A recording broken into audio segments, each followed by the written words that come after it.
তাকে আমি আইডল মানি সবসময়। ছোট ভাই হিসেবে আমাকে অনেক টিপস দিচ্ছেন। সবাই আমার লেগে দোয়া করবা যাতে আমি আমার নিজের সেরাটা দিতে পারি। সিলেট টাইটান্স ছেড়ে চলে গেছেন মোহাম্মদ আমির, তবে রেখে গেছেন নিজের অভিজ্ঞতা। দলের সাথে যে কটা দিন ছিলেন পরম যত্নে বাংলাদেশি এক আমিরই যেন তৈরি করেছেন। সিলেটি তরুণ রুয়েল যেন আমিরেরই কার্বন কপি। আমির ভাই যখন আসছিলেন তখন আমির ভাইয়ের সাথে কথা হয়েছিল। তখন যখন আমি বোলিং করি নেটে, তখন আমির ভাই নিজে তাকায় বলে যে হুবহু আমার মতোই তুমি বল করো। বোলিং অ্যাকশন কিংবা রুয়েলের উদযাপন একেবারেই আমিরের সাথেই যেন মিলে যায়। রুয়েল তো ছোট থেকে আমিরকেই আইডল মানেন। তাকে আমি ছোটোবেলা থেকে অনেক ফলো করি। তাকে তাকে আমি আইডল মানি সবসময়।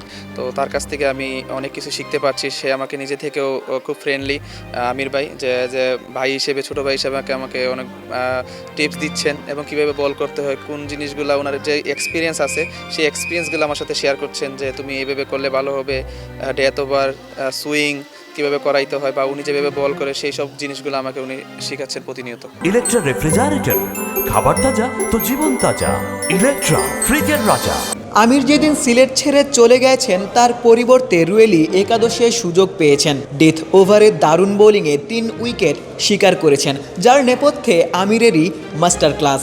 ইন সুইং কীভাবে করায় উনি, এই জিনিসটা, গ্রিপটা, তারপর হচ্ছে আউট সুইং কীভাবে করাইতে হয় সেই জিনিসটা, আর ডেথ ওভারে উনি কীভাবে ইয়র্কার মারে, ইয়র্কার কোন লেন্থে বল করতে হয়, বা স্লোয়ার কাটার যেভাবে মারতে হয় সেই জিনিসগুলো উনি আমাকে বলছেন, যে কোন অ্যাঙ্গেল থেকে বল করলে কীভাবে ভালো বল হবে, বা আমার ফিল্ডিং প্লেসমেন্ট কীভাবে হবে সেই জিনিসটা চিন্তা করার জন্য বলেছেন আর কি। এই বিপিএলে আসলে আপনার পার্সোনাল গোল কি আছে? ইনশাল্লাহ আমার লক্ষ্য হচ্ছে হাইয়েস্ট উইকেট টেকারের মধ্যে থাকা, টপ 5-এর ভিতরে থাকা।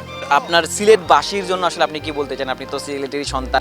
যেহেতু আমি সিলেটকে আমি সবসময় চাইবো যে আমার টিমটা যাতে ফাইনাল খেলে, একবার আমরা যে শিরোপা দিতে পারিনি আমাদের সিলেটবাসীদেরকে, আর আমি আমার 100% দিব। যারা আমাদের সিলেটি ভাই ব্রাদাররা আছেন সবাই মাঠে আইবা, খেলা দেখবা, এবারও কিন্তু এই যাব ইনশাআল্লাহ। ধন্যবাদ রুয়েল। দর্শক, আমাদের সাথে ছিলেন রুয়েল মিয়া, যার শৈশবের হিরো ছিলেন মোহাম্মদ আমির, এবং তিনি সিলেটেরই সন্তান। সিলেটি ভাষায় সিলেটের মানুষের প্রতি একটা মেসেজ দিয়েছেন। এই বিপিএলে তিনি হাইয়েস্ট উইকেট টেকার কিংবা টপ 5-এর মধ্যেই থাকতে চান। আমাদের সাথে ছিলেন রুয়েল মিয়া। আশিক সারোয়ার, নিউজ 24।